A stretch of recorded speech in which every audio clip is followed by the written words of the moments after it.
Candace. And I'm Ripley. And this is Comicsplaining, the show where we ask the important questions. The questions like, who put the gliding gladiator? Hercules!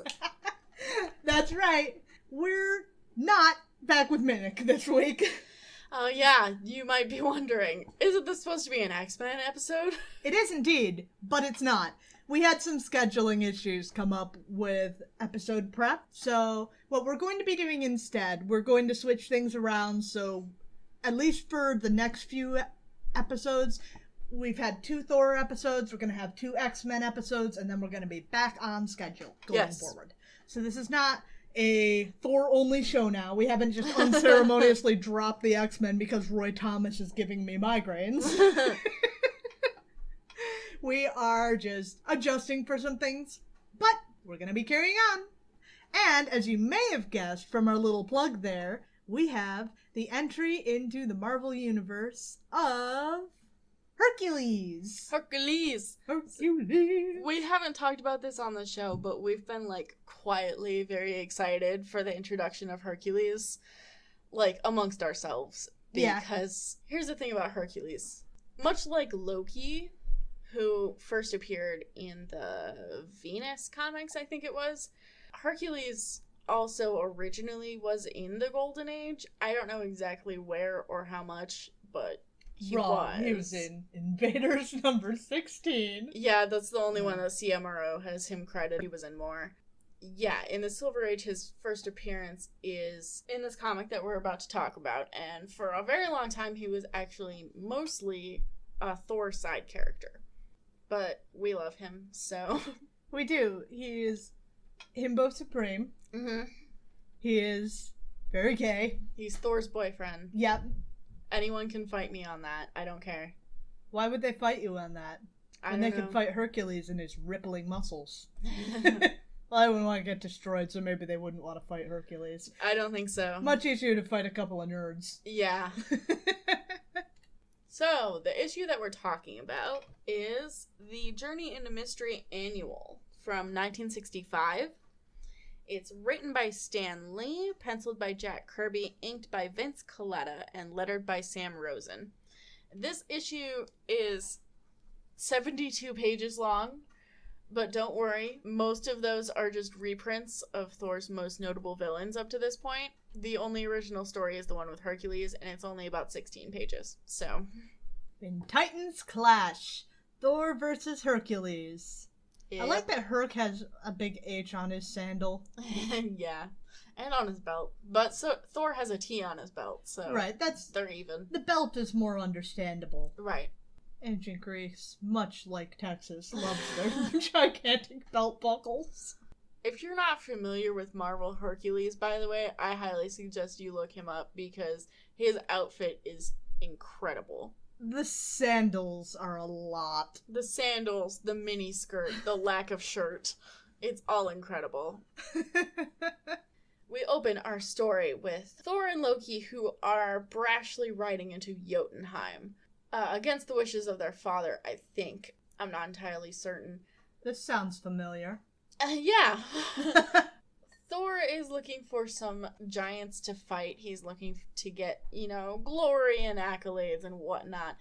Loki is a little apprehensive about this entire ordeal. He hasn't adopted the giant horns yet. No, he has a different headset on. He's not super hot on doing this, but he's going with Thor anyway. They happen upon some storm giants out in the middle of the mountains. And Thor thinks to himself that apparently the storm giants were exiled from Olympus ages ago to Jotunheim, and there's some kind of passage between Jotunheim and Olympus that these giants are looking for. That's some interesting lore. Yeah. It's a really weird kind of connection between Asgard and Olympus that Stan is establishing here, never to bring up again. Never to... God damn it. I hate when this happens, when there's something actually interesting that doesn't get explored. I think it's important to note here that the storm giants are not the same as the frost giants. Marvel has several different varieties of giants that they bring up for Asgardians to fight, and every now and then they get them confused, but for all intents and purposes, storm giants and frost giants are not the same thing. Yeah, they fought the storm giants before, but the storm giants shouldn't be in Jotunheim, should they? Well, all giants are in Jotunheim. Oh, okay. My bad. My B. Thor sees these storm giants trying to dig up this passage to Olympus, and he decides that it's his duty to prevent them from getting to Olympus. I don't really understand why. I don't know why either, but apparently he thinks it is. So he goes to start fighting these giants. We want to keep these guys that shouldn't be our problem to begin with. Yeah. Well, Asgardians do love fighting giants. I mean, so do Olympians, though. In fact, since we're talking about Thor and Hercules, both of them are giant slayers in their myths of origin, so that's something to note. But he starts fighting these giants. It's going pretty well for him. He's kind of trouncing them single-handedly because he turns around and Loki's not there anymore. Loki just was like, I'm not dealing with this fight that you just picked. Deuces. It's not my problem. But the only issue that Thor has is his blows against these giants are so mighty that he actually unsettles the mountains around them and causes a landslide. The landslide brought him down. Indeed, it did. He falls and tumbles down, and he's falling for a very long time. And after a while, he realizes, this isn't normal. Hey, something's not right here. And he's like, I must have accidentally fallen into the entrance to Olympus that's here for some reason. And indeed, he emerges in some kind of temple cave thingy. And he comes out, and he is indeed in Olympus. It's all very green and flowery, and there's, like, satyrs prancing and... Hot ladies playing the harp. And he comes out of here and starts kind of wandering around, because he's like, I shouldn't really be here. Like, this is cool and all, but I shouldn't be here. I need to get back to Asgard, but I don't know how to do that. Because I guess the passage from Jotunheim to Olympus is one way, for some reason. Well, he did have to fall down here. Assumedly he'd have to climb for a while, but then again, he does have a flying hammer. He can fly, but that's fine. He comes to a really kind of narrow bridge, and as he's about to cross, he sees on the other side our dude, Hercules. Hercules is coming up to the bridge, and he hails Thor, and he says, hang on a second, because I'm going to cross first. Apparently the bridge is so narrow that only one of them can go across, and... Which isn't really portrayed by the art. It's not. And hearing that Hercules wants to cross first, Thor's like, nuh-uh! You're not even from here, dude! He's like, I'm gonna go first. And he starts running across. And Hercules is like, what the fuck, dude? I'm like the god of strength and power here? What are you doing? He's not used to having people challenge him this way. Yeah. So he kind of just picks up the edge of the bridge and flips it over. So Thor is now in the river. The river, by the way, is up to his knees, so it's not even like they really super duper needed this bridge, but it's fine. The bridge is gone anyway. They didn't want to get their shoesies wet. Their sandals. Yeah. Too late now. Yeah. I do have a degree of love for people who are just fight on sight. What I love about this interaction is how incredibly similar the two of them are. Like, both of them have the exact same reaction to this situation.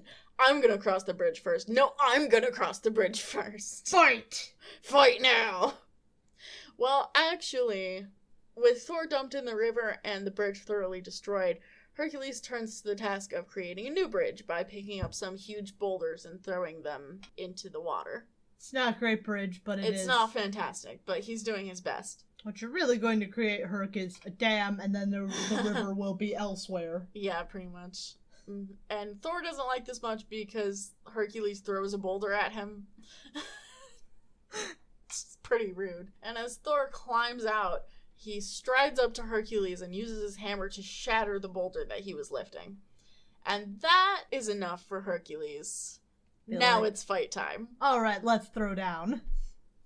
He takes out his mace. He also has a weapon. They're just gonna duke it out, but Thor grabs him Catches his wrist in his thong. Yes. And throws him away, but Hercules Holy shit! lands in a squat. That's incredible. Yeah. He lands in a squat miniskirt, barely covering his crotch. Covering what lies beneath. Yes.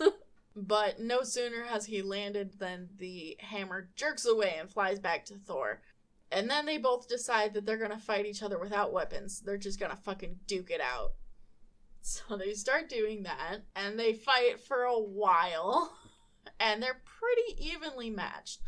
And then Hercules picks up this metal pole with like a statue on top of it, and he decides that Thor is so strong and fights so valiantly that he doesn't want to destroy him. He wants to take him prisoner. You can't just do that, Herc. You can't just keep prisoners for no reason. This is just step 2 on the plan. Step 3 is boyfriend. That's true. That's not a good way to make a boyfriend. No, it's not. But he takes this metal pole, which is apparently the pole of heroes. That only Hercules can bend it. This is kind of absurd. And he wraps it around Thor like a bow. And then Thor gets so pissed that he kind of flexes it and shreds the whole thing. And he goes after Hercules again. And Hercules decides that what he's going to do, his new strategy, is he's going to hit Thor in the same place over and over and over again. Like when you're trying to annoy your sibling in the backseat of a road trip. See, what I always liked was, I'm not touching you. Exactly. But that doesn't quite work in this situation. No. So he hits Thor in the same place over and over again. I don't know why Thor stands there and lets him do this. But eventually he falls down. And as he's falling, he grabs the ground and is able to pull up like a layer of sod, like it's rug, and flip Hercules off his feet. That's amazing. And then Thor goes after him again, but Hercules has picked up 2 rocks, and he smashes them together in front of Thor's face, and they turn into dust and get all in his eyes.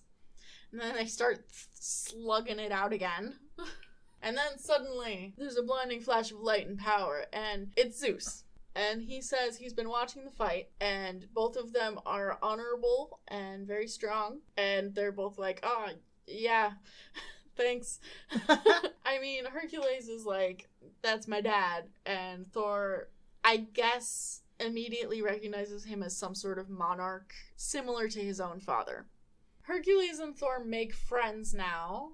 I guess that's just what you do when you're, like, a god of strength. They're fight bros. Yeah, they're fight bros. They really are. Zeus looks like he's got a knit cap on. He really does. They did not portray his hair very well there. It's funky. But after they've made friends, Zeus is able to send Thor back to where he came from. And Thor emerges from the passage to find Loki there looking for him. Loki's actually not that bad in this issue. Yeah. Thor kind of accuses him of leaving him to die, which, like, I don't know, maybe he did. But he did come back to look for you, so... He forgets this adventure? This is bullshit. No, actually. He didn't forget it. He just doesn't want to tell Loki what happened. Gotcha. Because he thinks that Loki... I really like this Loki face. Like, legitimately, I think this is a good face. I do, too.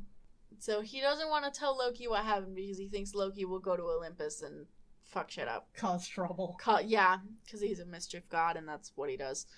But suddenly behind them, a whole bunch of boulders shoot out of the passage and they start building into a mountain. Thor surmises that Zeus has built a mountain on top of this passage so that no one can access it anymore. I would think Odin would be kind of annoyed about Zeus using his power on his turf. Yeah, you'd think, but it's fine, I guess. Zeus and Odin are bros later. They have, like, a long-standing alliance. Alright, fair enough. Thor and Loki get on their horses and they start heading back home, and while they do, Thor is thinking fondly about Hercules and wondering when he'll meet him again. Okay. So I realize that they are fight on sight is the thing, but there's something distinctly homoerotic about the way that they do it. Yeah, no, they're fight on sight, but it's because there's a connection that They already know their fight on sight. They're fight bros. They're both warrior gods, Yeah. is the thing. That's just what they do. Like, if you think about both ancient Greece and ancient Scandinavia, very warlike. I mean, not exclusively, but it was, like, kind of a thing. Like, you know, you fight someone, and that's how you make friends. I mean, it doesn't help with the homoeroticism that we're talking ancient Greece, which Yes. does have a certain reputation for man love. Yeah. Yeah. Yeah. We don't need to go further into that, but... Yeah. Everybody knows. Yeah. Everybody knows. Yep. Hercules is gonna come back later. Not immediately, but later. Looking forward to that, because I love Herc. I know. Herc's one of my weird favorites that I've never really followed up on, but I do love him. He's fantastic. I'm sorry, Asgard has a shopping center? I'm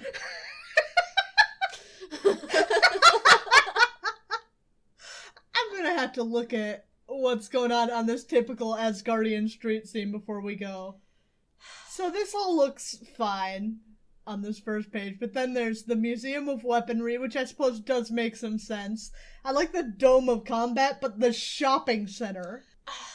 Asgard in these early days is really weirdly sci-fi. I love the concept of Asgard having a mall. I mean, I don't love it. I think it's utterly ridiculous, but I do still kind of love it. Alright, well that is that issue gone. What have we got lined up next? Next, we have Journey into Mystery 112 from November of 1964. Written by Stan Lee, penciled by Jack Kirby, inked by Chick Stone, and lettered by Sam Rosen. We have Thor v. Hulk, Battle of the Century. We've got a lot of Thor fighting other heroes today. Yes. This issue begins with Thor flying over the city, where he happens to see a bunch of dorks arguing over whether Thor or the Hulk is stronger. They made wooden signs. I like to imagine this is some West Side Story. Yeah. They had a snap battle before.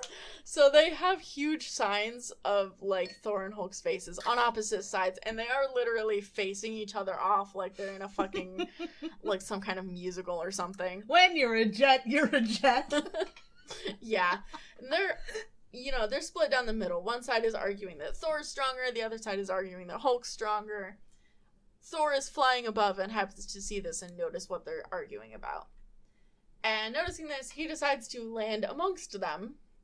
And these kids are immediately like, fucking Thor's here? What do we do now? I'm with this kid who's like, well, why are you gonna ask Thor? He's gonna say he's the strongest. And then Thor's like, how could you say that? I only speak the truth. You can take my word for it. Unless you're lying even now. Right. But I mean, what are you gonna say? He's Thor. Right. You're not gonna tell him he's a liar. The man's made entirely of muscles. Exactly. You get pounded into the ground like a tent peg. Yes. He's like a full foot taller than all of them at least. Oh, at least. At the very least. I like that they actually illustrated that in this panel. I do find that really fun. Because a lot of the time they miss it. And also him sitting here. He looks like a sullen teen. Yeah. Well, he's sitting amongst all the other teens. So. Strength alone isn't the most important thing, so I guess we know what he thinks of the answer to the question is. Yeah, so he starts talking to his teens because they want to know who's stronger, him or the Hulk. And he starts to tell them a story.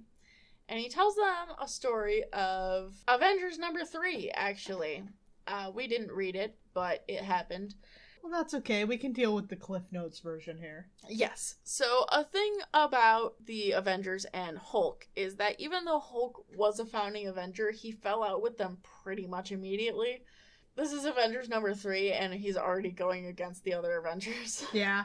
So got a kind of contentious relationship. Yeah, but it's also, not great. Aren't they friends and want to help him whenever? Yeah, pretty much.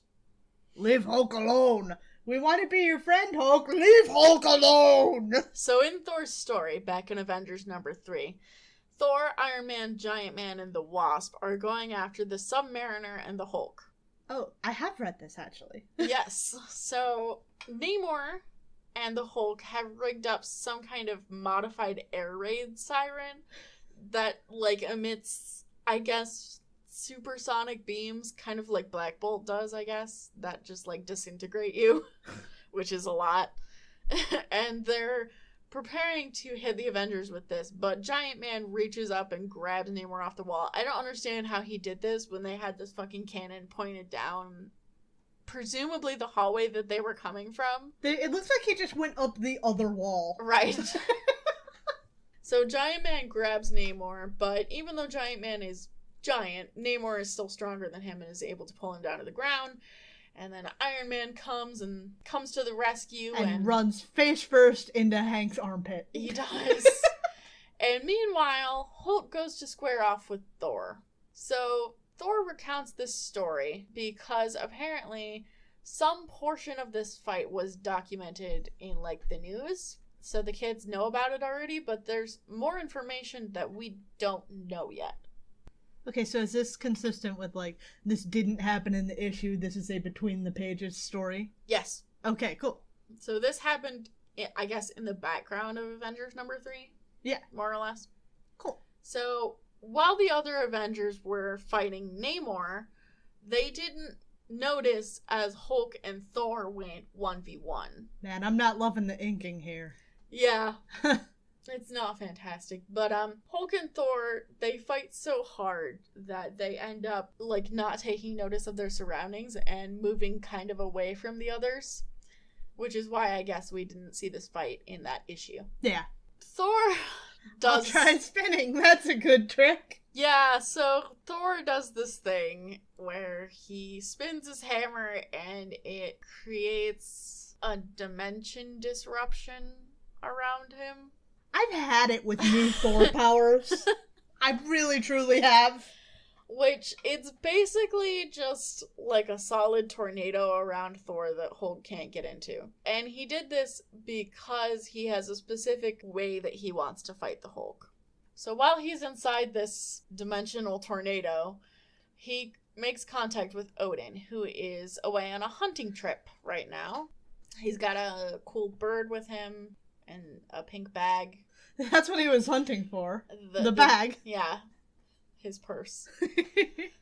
So Thor makes contact with Odin to make a request. And his request is that he wants Odin to take the power away from his hammer for 5 minutes so that he can beat Hulk with his own 2 fists. By taking the power away from his hammer, that makes it so that even if he puts the hammer down, he won't turn into Don Blake. And Odin's like, yeah, alright, I guess. So he does that, and then Thor goes to fight Hulk, and he's like, I don't need my hammer anymore. Yeet!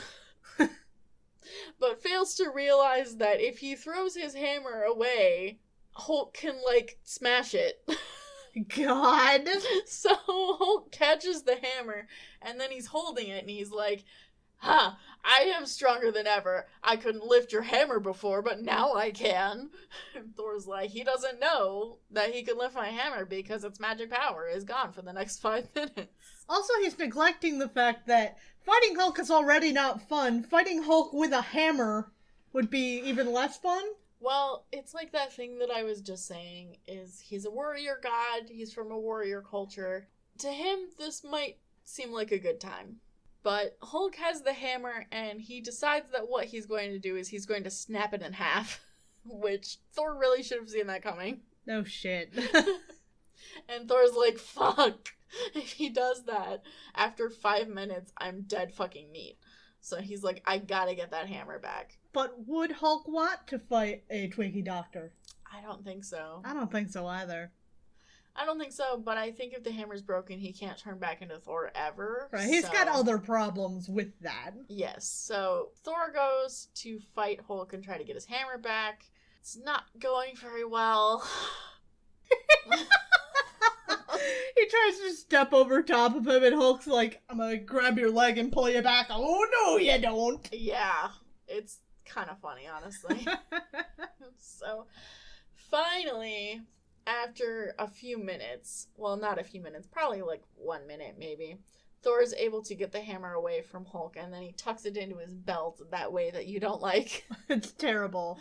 It would make it hard to move. Why would you want to do that? Yeah, it's silly. It has a loopy thing. Just attach it to your belt. What the fuck do you think it's for? Use the thong. Now Thor has his hammer. He feels more secure. He can go back to trying to pummel the Hulk with his fists. But the Hulk turns away from him and starts smashing up the wall. So I didn't read Avengers number 3, so I don't exactly understand, like, where this is happening. But I guess Hulk is able to tear out a section of the wall and find a hidden World War II mine. He found that, and then he throws it at Thor, and I guess it's still working because it explodes. And Thor's dazed. Oh, boy. Yeah. That's a face. Not great art here. With Thor dazed, Hulk starts going after him again, and Thor ducks out of the way and then kicks him in the nards. Yeah, pretty much. And then he gets up and he starts punching on Hulk, and then Hulk grabs both of his hands, so they're kind of grappling. And meanwhile on Asgard, Odin is watching this. This is like there's all sorts of people around. This is the Super Bowl in Asgard. Yeah. There are all sorts of people around watching this happen. This is like the Asgardian Super Bowl. This is a sporting event. Odin's got a beer. It's probably mead because it's in a horn. Yeah, it's fine. Woo! Yeah, so they're all watching this super duper interested. And Odin is resolved that whatever happens, he's not going to interfere. I do have to comment that Odin's outfit is utterly ridiculous. Yeah, it's also not. Yeah. Well, we were just talking about Hercules last issue. He has one of those, like, Spartan comb things. Yeah. Which is, like... Only it's, like, topped with snow. Is how it looks. It's very floofy. It's very strange. It might be fur, but... It looks very snowy. I have a lot of issues with, like, the stylization of Asgardians in the comics, and this is no exception. But he's decided he's not going to do anything about it. Meanwhile, Hulk, with a hold of both of Thor's arms, is kind of forcing him down to the ground. Thor, bow! Thor, bow down before me. And Thor... from this lower position, I guess, is able to kind of strain himself to kind of reverse that somehow. So this doesn't make any sense. It doesn't make sense. So I guess he leans back and is able to lift Hulk up, which must be a strange experience for Hulk. Yeah. And he holds him up a little bit, but then suddenly he realizes that his time is almost up. And that gives him enough pause that Hulk is able to squish his head between his knees. Now there'll be no words. No words. So Hulk throws him into a wall, but Thor throws out his hands to catch himself, but because he smashed into this wall at full force, it says this. So violent, so thunderous was the force I exerted that the very atomic fabric of the stones themselves gave way, causing a chain reaction which affected the entire subterranean tunnel and created a cave-in. No, Stan! No! You can just say he caused a rock slide! It's fine! Right, that's the thing that gets me, is you don't need to destroy the atomic structure to make a cave-in. So you're tearing the atoms apart? You're causing a fucking nuclear fission reaction? Yeah. Fuck off, Stan! Nuclear fission, cave-in, basically the same thing. And Hulk's not happy about this. He is not happy because he wanted to continue this fight. Thor also wanted to continue this fight, but the rocks kind of bury Thor and it separates both of them. Taking his hammer out, Thor is able to smash through the rocks to where Hulk was, but instead of finding the Green Giant himself, he finds some kind of rough-hewn tunnel, which he's able to figure out. He ate the rocks. No. He just dug a tunnel to get away. And Thor goes into this tunnel away from him, and it's making lots of crunching noises, so I guess Thor is also smushing the rocks away for some reason. What the fuck is this rock? Is it like fucking clay? They're strong boys. I don't know what to tell you. This is unnecessary. Back on Asgard, only a few seconds are remaining for Thor's favor that he asked.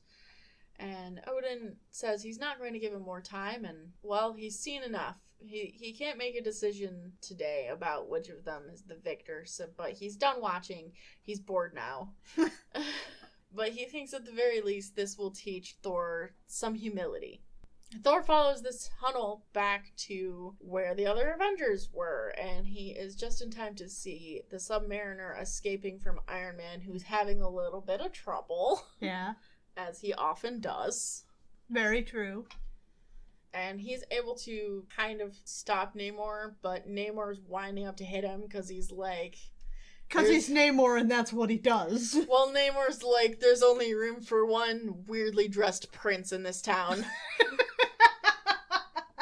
So he's winding up to fucking take down Thor, and Thor's gonna go after that fight. But then suddenly behind him, the Hulk appears again, and he grabs Mjolnir out of Thor's hand just as Namor comes up to kind of grapple Thor. But the time is up.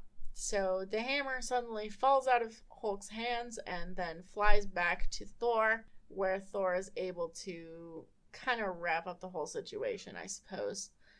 And then flash forward back to when Thor is telling this story to these teens, and apparently he's gone silent for the past few minutes. He was just in the moment. Yeah, just thinking about it super duper hard. And these teens are like dying to know how the fight ended. But he's like, that's it, I'm not telling you anymore. That's the end of it. And the teens are not satisfied with this. Right, it's like, so why the fuck did you tell us this to settle who is stronger? This doesn't settle anything. Like, well, bye kids, don't do drugs. Yeah, pretty much. And then he takes off to the skies again. And meanwhile, in some distant desert area of the Great Southwest, Hulk emerges from a cave and he's mad because he's like, someday I'm gonna crush Thor. I like that he's still hung up on this. Yeah, that was kind of pointless. It was really pointless, but it was fairly enjoyable. Alright, so... Oh, boy. Yeah. Oh. So our Tales of Asgard, this issue, is the Coming of Loki. Written by Stan Lee, penciled by Jack Kirby, inked by Vince Colletta, and lettered by Artie Simek. And we have Laufey immediately on the first page, and he does not look great. That's Laufey? Yup. Oof. It's not fantastic. No. I don't, I can't explain why this feels racist, but it does. Yeah, it really does. No, you're totally right. I picked up on that too. Yeah, because, like, I know he's a frost giant. He's not a member of any race, but this does feel racist. Well, they made him orange for one thing, and he shouldn't be orange because he's a frost giant. But also they gave him those... Fu Manchu eyebrows, and, yeah. like, there's a hidden Fu Manchu that we can't see because it's hidden behind his face gear. Yeah. There's a lot of not great coding going on here. Yeah, it's not fantastic. So this is going to be kind of Loki's origin, which is exciting. So, because we haven't gotten into that yet. Yeah. On page 1, we have Odin's army and Laufey's army, which is the Asgardians and the Frost Giants. They're kind of, like, gathered together on this field, but in the middle of them is Odin and Laufey, who are engaging in a home gang, or, in other words, a one-on-one duel. So all of the armies are just kind of watching this happen. And it's worth noting that at this point, Odin has Mjolnir with him. I was noticing that. Yeah. I think we've addressed this before. We did in Tales of Asgard for sure. But in the Marvel canon, Mjolnir existed a very long time before Thor. Which I find to be sad because the origin myth of Mjolnir is really good. But whatever. We don't have time to get into that, but I will ask you at a later date. Yeah, ask me later. Odin and Laufey are fighting, and Laufey's very big and strong, but Odin is a god. and also quick. And also fast, and he has an indestructible hammer, which he uses to kind of destroy Laufey's mace. Laufey has the home field advantage, though, because they're apparently fighting in Jotunheim. because he's king of Jotunheim, so I guess he has some kind of control over the land. Because he makes this fire geyser erupt between them. This feels like cheating. A little bit. And then Odin throws Mjolnir so that it just completely shatters Laufey's club. And seeing that their leader has been disarmed, the giants suddenly decide that they're going to get in on this, even though it's supposed to be a 1v1 fight. So, how dare he destroy the hammer, the club? Yeah, so they surge forward and they give Laufey a sword. And Odin calls his own warriors up to meet them. And there's some fighting. It's not going well for the giants, apparently, and a lot of them want to retreat. But Laufey says, no, you can't surrender, but we are going to regroup at my castle and then attack again later. But we're not retreating, we're just retreating. Yeah, basically, that's exactly what he says. But he's a fucking dumbass because he says this, like, out loud and loudly where Odin can hear. I like to imagine that he just has no volume control. Yeah. Like, this was not supposed to be announced, but he just... no volume control. Probably. So Odin knows exactly what they're doing, so he's able to order his warriors after the giants. And indeed they do follow to Laufey's castle, and finally, at the castle, Odin is able to slay Laufey. With the battle over, because the king of the frost giants is dead, the Asgardians move to, I guess, find loot, but one of the warriors finds, like, a satchel that Laufey had, and he notices that there's something moving inside of it. So he opens it up to show Odin, and he finds there's a baby. I'll give Jack Kirby, he knows how to draw babies better than most. Yeah, better than most comic artists. Oh, Odin's face is a lot. It's a lot. Oh. He has no teeth. Hear me and lead into Asgard. No, so they pull this baby out of this bag, and Odin recognizes immediately that this is Laufey's child Loki, which Laufey kept in this satchel because he was ashamed of the baby because he isn't big. He's like human-sized baby, which is kind of fucked up. Yeah. It's really funny to me that he's still just super dense. Like, he's still the giant. It's just packed into a smaller form. Yeah. So, Odin declares that because Loki is a prince and he slayed Loki's father, he's going to take Loki in as his own. Loki is the new prince of Asgard. My adopted baby boy. That's my baby. Here he is. I'm gonna call Doubt, because I know how Stan do. Yeah, so our next issue is Journey into Mystery number 113 from December of 1964, written by Stan Lee, penciled by Jack Kirby, inked by Chick Stone, and lettered by Artie Simak. Where at last the Thunder God reveals his true identity to Jane, but wait till you see what happens when he does. Doubt. Yeah, I'm not gonna spoil it. Okay. We open on Thor and Odin leading the warriors of Asgard into battle. It's very fun because the captions say as much, but apparently the comic is starting this way because Jack wanted to draw battle scenes, which I kind of love. So I like that a bunch of the Asgardians were just clinging onto the boat. Yeah. I mean, they're very eager. They want to fight. They're going at it with someone. I don't know who. It doesn't matter. And Thor and Odin are fighting side by side. And then finally, the battle is pretty much won, so they take a moment to talk amongst themselves. And Odin tells Thor that he's decided Thor is not to go to Earth anymore. He needs to come back to Asgard and take up his princely duties. And Thor's like, no thanks, I'm gonna go back to Earth now. And Odin's like, what the fuck?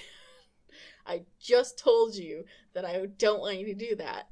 He's absolutely pissed about this. He's in a rage. But he sends Thor back to Earth because he realizes that he's not going to stop him, I guess. I mean, he could just directly say, don't. Yeah, Thor says that if Odin gave him a direct order, he would stay. But Odin doesn't want to do that because he's having a hissy fit. Yeah. Basically. So Thor goes and walks the Rainbow Bridge back to Earth. And as he's flying back to his office, He's decided now for the third time that he's going to give up his godhood so that he can be with Jane. Doubt. Yeah, literally, like I said, the third time. So he lands on the roof and turns back into Don Blake and then goes into his office. And he finds Jane there, and apparently he told her that he was at some medical seminar in Chicago. So she's very happy to see him back early. Why is she at work? I don't know. We haven't seen any other doctors in his practice, so why is she here? I don't know. But she is. He comes in and she's happy to see him, but he has something very important to tell her, so he starts to tell her very solemnly that he is Thor. This is a dumb way to do this. If you want to tell her that you're Thor and have her believe you, turn into Thor. Turn into Thor in front of her. Don't just tell her.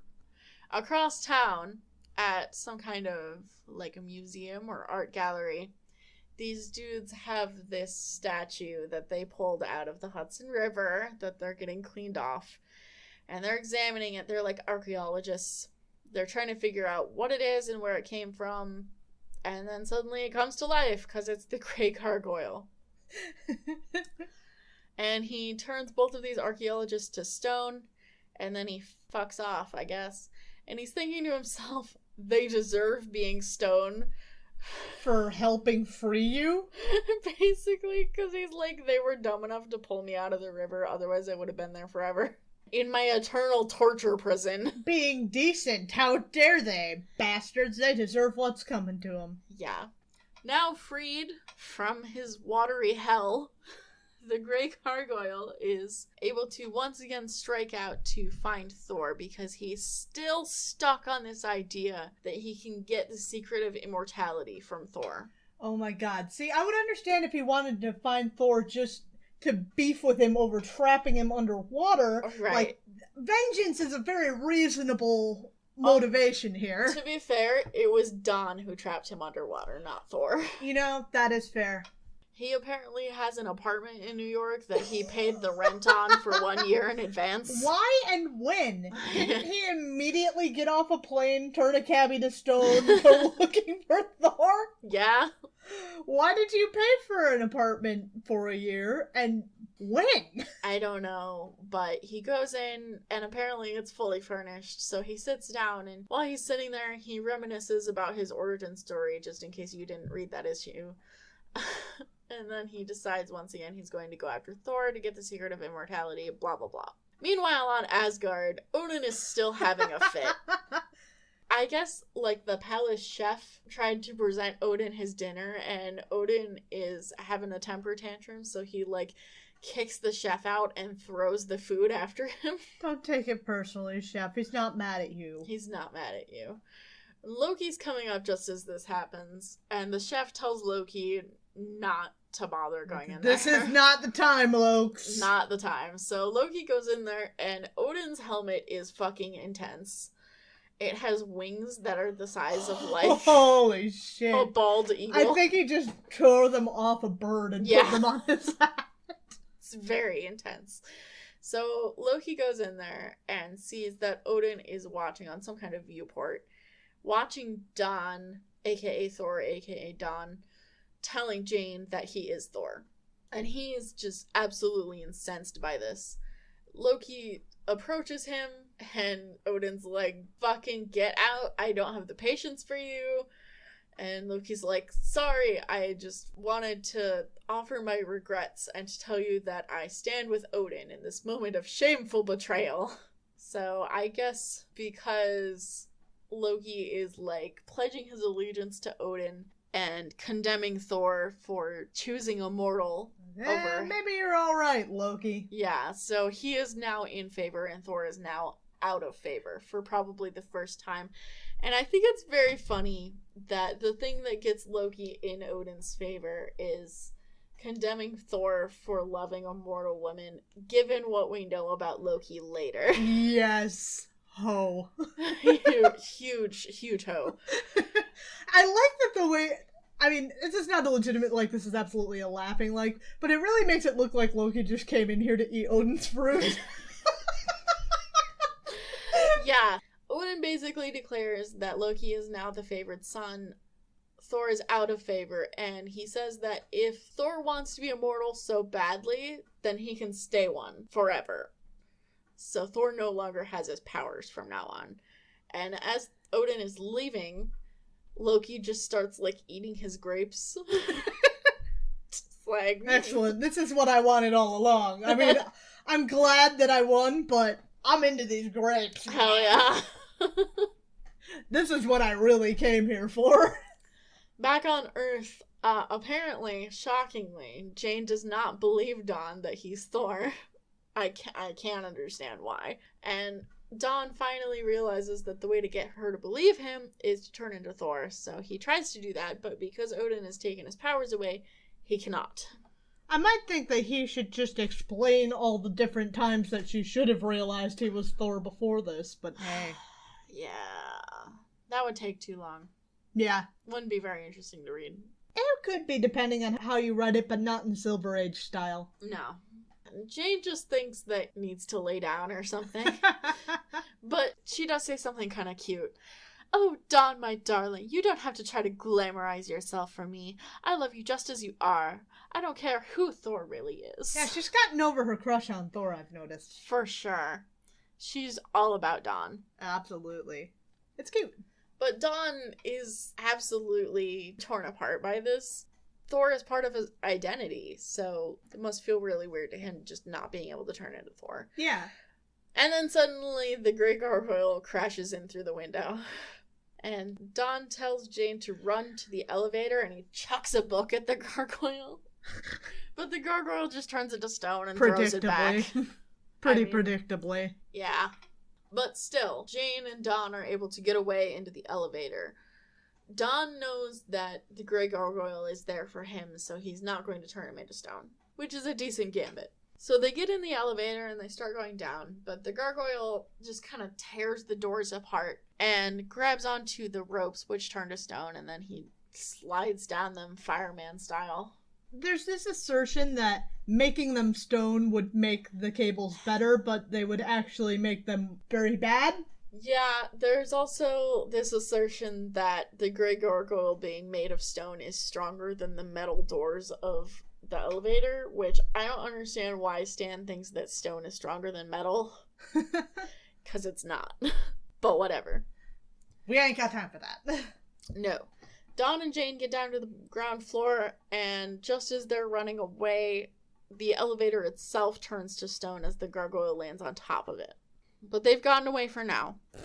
Back on Asgard, Thor's friends, a bunch of warriors of Asgard, One of these dudes looks like Asgardian Iron Man. Yeah, a little bit. These dudes are kind of having a meeting because they're like, without his power, Thor is just gonna be dead meat for the first person who goes after him. He'll be helpless against anyone who attacks him, just like any other mortal. Right, exactly. They don't care about any of them. No. Well, to be fair, most mortals don't have superpowered enemies. Right, they haven't pissed off people who know who he is. Right. So they decide that one of them needs to go down to Earth to help Thor out. And you'll never guess who it is. Is it Baldur? Yes. Yay! It's Baldur time. Wait, no it's not. This is a terrible look.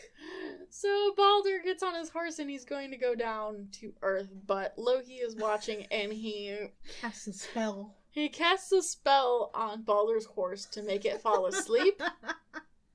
And Baldur's like, oh, my horse is asleep. I gotta stay with him until he wakes up, and totally not because he fell on top of my leg and pinned me here.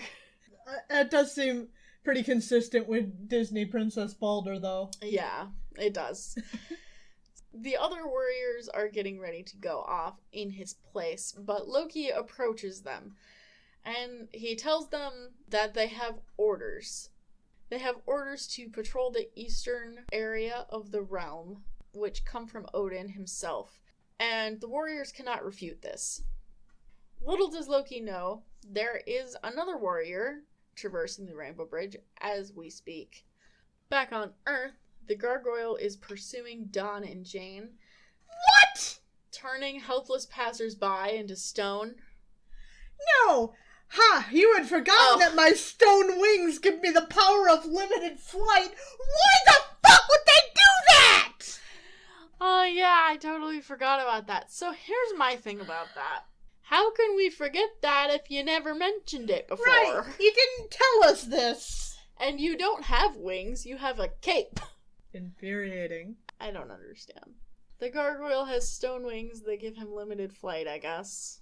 Anyway, Sure. He's pursuing them down the street, turning helpless passersby into stone as he passes, and he chases them into an alley, where suddenly from a nearby building, an arrow shoots out and emits some kind of blinding light that momentarily stuns the gargoyle long enough that Don and Jane can run out onto the street and get into a car. I don't know whose car it is. Someone's Barbie's first convertible. Yeah, pretty much. So they get into this car, but the gargoyle, unsurprisingly, is able to kind of parkour up and jump in front of them and then turn the car into stone. And Don and Jane get out and start running again, but finally Don's bum leg gives out underneath him. They're kind of helpless at this point, but suddenly from around the corner, a beefy arm grabs Don's hand and says that he can be Thor again for 30 seconds. So make it count.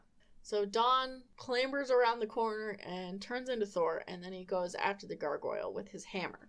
This is really good because the gargoyle goes after Thor, demanding to know the secret of immortality, and Thor literally tells him, "You can't have it because I was born with it. I was born this way, baby. Fucking idiot." And Gargoyle's like, "No, you have to tell me how to do it." And Thor's like, "You don't use your ears."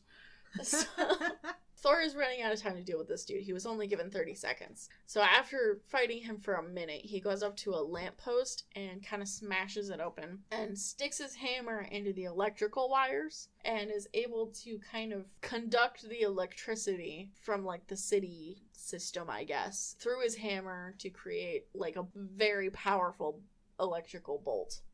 Not entirely convinced that this would do all that much to him. But okay. Well, here's what happens. So he hurls this very powerful bolt of electricity. You know, they did say I would never believe what happens next. Which fuses the gargoyle's limbs together.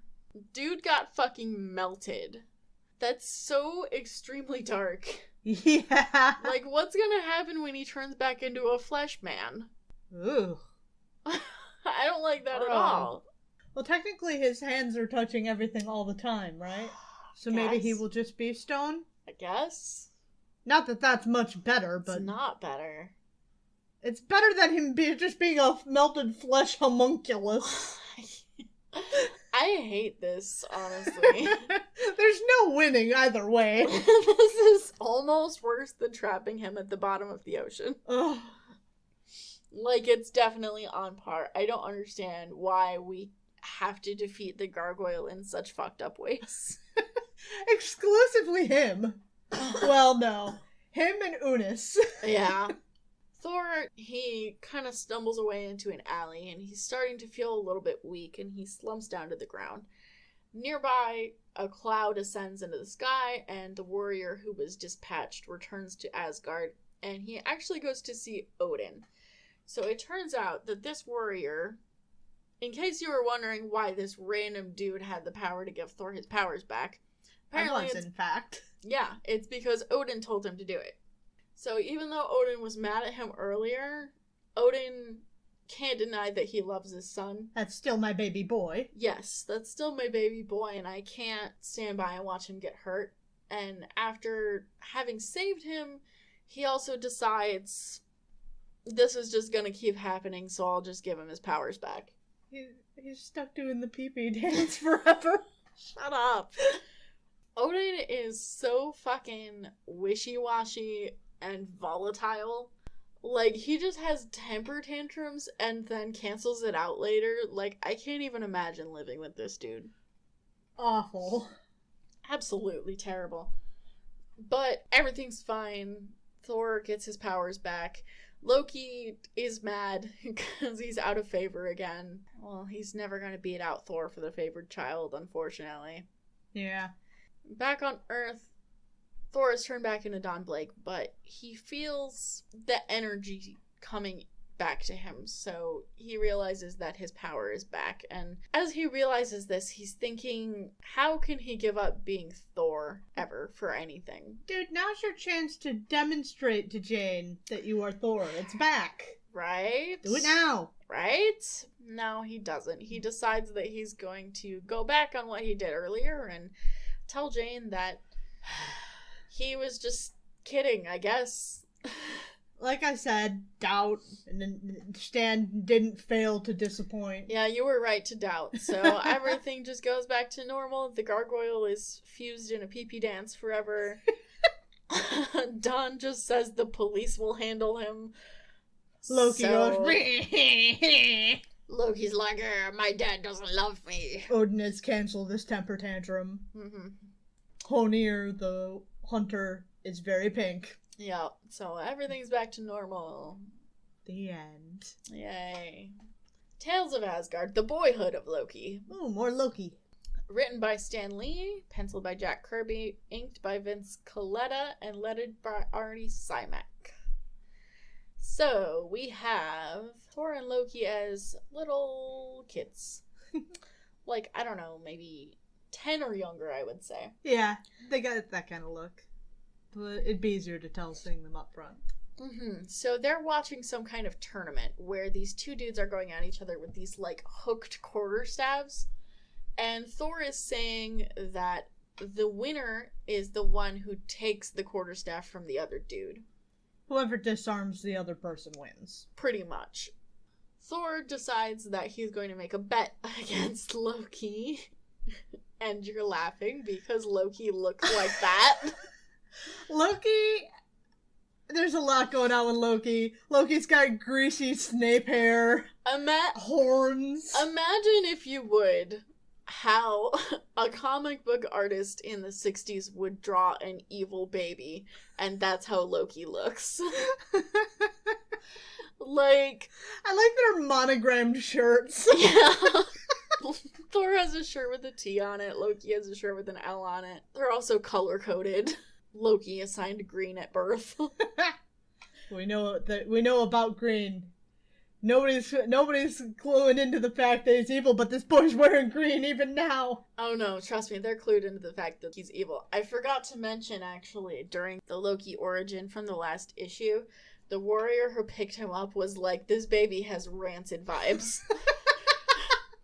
So... The baby did indeed have Rancid vibes. Did the baby have Rancid vibes, or did the baby develop Rancid vibes because of your nastiness? Right. Great question. I think it's a case of Stan and Jack want us to believe that the baby had Rancid vibes, but interpreting it through a slightly more critical lens tells us that the way that people interact with the baby caused him to have Rancid vibes. Yeah. That's basically how it works out. So Thor says that one of the warriors named Uller is incredibly skillful. He also looks like he's daydreaming. Yeah. And he's got, like... luscious locks. Luscious locks, and Loki has greasy... Snape hair. Snape hair. Okay, we haven't talked on this show yet about how Marvel loves to, like, code their characters by appearance, but it's a thing. Yeah. Thor very much looks like a princely good guy, and Loki very much looks like a bad... He crawled out of a vat of grease and into a green bathrobe. Pretty much. So, Thor says that Uller will win this contest, but Loki, always wanting to best Thor in fucking anything, he says that he will bet that Volsak will actually win. But then as they're watching, Loki realizes that Thor was right. Uller is definitely going to win. But he can't stand losing to Thor again. Like, you get the sense that Loki is constantly second rate compared to Thor here. So, this is why the baby has Rancid vibes. Yes. So Loki, seeing that his bet is not going to work out, he decides to use this spell that the Norn witches taught him. This spell is not subtle. He makes the dude's cane explode. I don't think that counts as Volsak winning. He didn't disarm him. His staff just exploded. Well, and also it's like, they're gonna notice that someone tampered with the contest, Loki. Right. If you want your dude to win. And you know what? They're gonna give him another staff. Be realistic here. Well, they don't, actually. Oh. So, because Oller's staff exploded, they decide that Volsak is the winner. But they also decide that this could only be the work of magic, and they point out both Thor and Loki as the culprits. So Thor and Loki come down to face the warriors. But the warriors mostly have words for Loki, because Loki is the one who uses magic, and also has a huge head. He really does. I was just noticing that. His head is so big. That's where all the giant went. Yeah. No. He has to have a big head to house all of his depression. The head does in fact house the depression. It does. The warriors are just berating Loki, and Thor's like, hey, why are you talking to my brother that way? Maybe I did the magic. Maybe I did it. And the warriors are like, we know that you didn't. And Thor's like, yeah, but I was there, so I'm gonna share responsibility. And the warriors are like, well, that's pretty cool of you. So, because Thor is so cool, I guess we'll let both of you go. And Loki takes this as, how the fuck dare they? Loki is, like, basically thinking, how come I always get yelled at, and Thor always gets everything his way, and everyone loves him? But, like, he did this to spare you. Yeah. It's complicated. So, Thor and Loki are sent on their way away from the warriors, and they go out. And they're yet again like, that baby has Rancid vibes. Yes. The warriors are thinking that baby still has Rancid vibes. So as they're walking away... Treating the baby like shit did not cure him of his Rancid vibes. That's insane. I can't believe that didn't work. As they're walking away, Thor says to Loki that it's time for their horsemanship training. So they go off to the stable, and they get up on their horses. And while they're doing horse training, I guess, Thor challenges Loki to a race to the Bifrost. Loki doesn't want to do it because he says that Thor's horse is faster. And Thor's like, well, it's more than the horse. It also matters how good you are at riding it. So they go off to do this, and Thor is like, he's so sweet. He's genuinely trying to include Loki and help him have fun. But Loki's childhood is just so fucked up because all the adults treat him like shit. Yeah. That he just can't accept that his brother loves him and is trying to include him in things. He stews in his greasy jealousy. Yeah, it's... Wash your hair, Loki, please, God. It's really sad. And greasy. It's so greasy. It's so greasy. It's distractingly greasy. It's really bad. And that's it. Yeah, we don't have a discussion segment today. We knew we were going to be chitter-chattering a whole lot with good old Herc coming onto the scene. Hercules. I'm not going to break further into song. Anybody who wants to join our Patreon, that's where you're going to hear our recording of singing the whole song, because we did. We did. We fact. totally did. Anybody who wants to tell us what you thought, that'd be great. Oh, we didn't do our ratings. Well, we'll go halfway on that. Anybody who wants to tell us your thoughts, shoot us an email over at comicsplaining@gmail.com or comment on our social media. We are on Twitter, Tumblr, and Facebook. You can also find a video version of the podcast over on YouTube. Comes out weekly alongside the audio version. And now, the ratings. Oh, yes. So what did you think of those issues? What did I think? I was delighted to see Hercules. Mm-hmm. I don't think it was a great issue for doing anything, but yeah. It was fun. Solid 3. Mm-hmm. I thought the backfighting with Hulk was very strange, but still a solid 3. Mm-hmm. And this last one I actually really enjoyed, even though it's a little dumb, so 3.5. Yeah. I give these issues homoerotic tension out of 10. Indeed. Indeed. Indubitably. Yes, indeed. Anybody who wants to talk with us about Hercules, go ahead and join our Discord. Hercules. Join our Discord where we will ever be chanting Hercules. That's what we do all day. We actually have a new member on the Discord, which is fun. Yeah.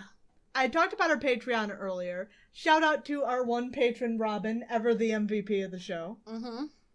If you wouldn't mind rating and reviewing us over on Podchaser or iTunes, we would really appreciate that.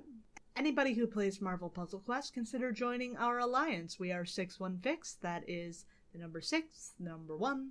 The word fix is in fixing your car. And also you can catch me playing D&D almost every Sunday at 7 p.m. EST on twitch.tv/droptune. With that said, next time we really will be back with the X-Men and the downfall of Mimic. Indeed. And we look forward to talking to you then. Bye! Bye!